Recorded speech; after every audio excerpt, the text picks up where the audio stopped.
We probably are due for one. That's Right. what's scary when you see this Israel thing. Like, it scares the shit out of me.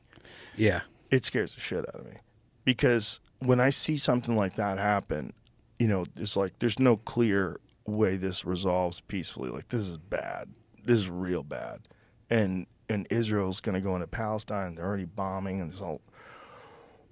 And is there a retaliation for that? And what happens then? And what other countries get involved? And fuck, man. It just really puts into perspective that there's some shit going on that you're not thinking about because it's not in your life.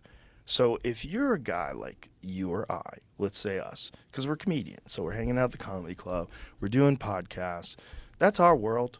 Our world is fucking around with people. Our world is telling jokes. Our world is hanging out with our friends and doing shows. Their world is killing people. Their world is controlling resources, and it's not, they don't play fair. Like, they release stories that aren't true. They use disinformation to switch narratives. They have social media posts that aren't real so they can get people riled up about certain things. And then they're also coordinating military attacks.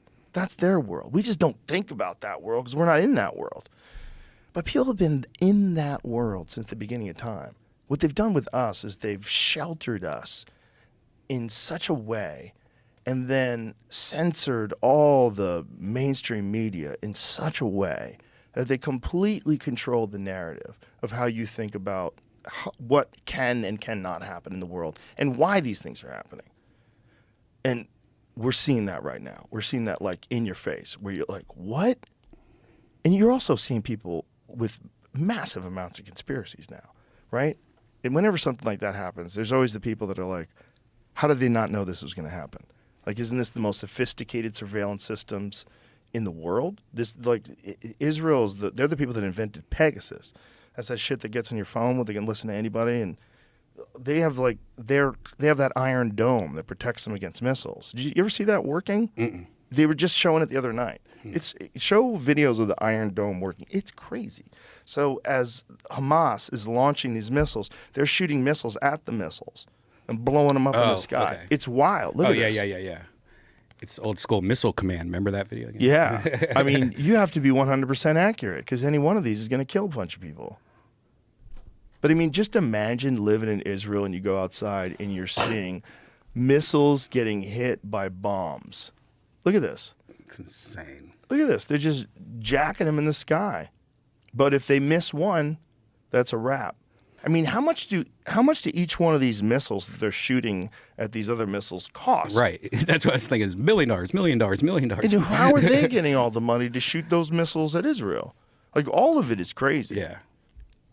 And someone tweeted, see if this is true, that this happened right after the Biden administration released a bunch of funds to Iran. I think it was like $6 billion. Really? And then these people in Hamas are thanking Iran for funding this. Wow. But it's you. What's real? Yeah. What's real? That sounds how much of this is real? Yeah. Have you heard of this? Air Force successfully tested secret new stealth missile with mock nuke. Got a Stealth missile with a mock nuke. Okay. B-52. America's nuclear weapons are aging, and the Pentagon plans to spend more than $600 billion to keep the potentially world-ending weapons in fighting shape. What a great idea. In this article I saw, it said that they were being controlled by floppy disks.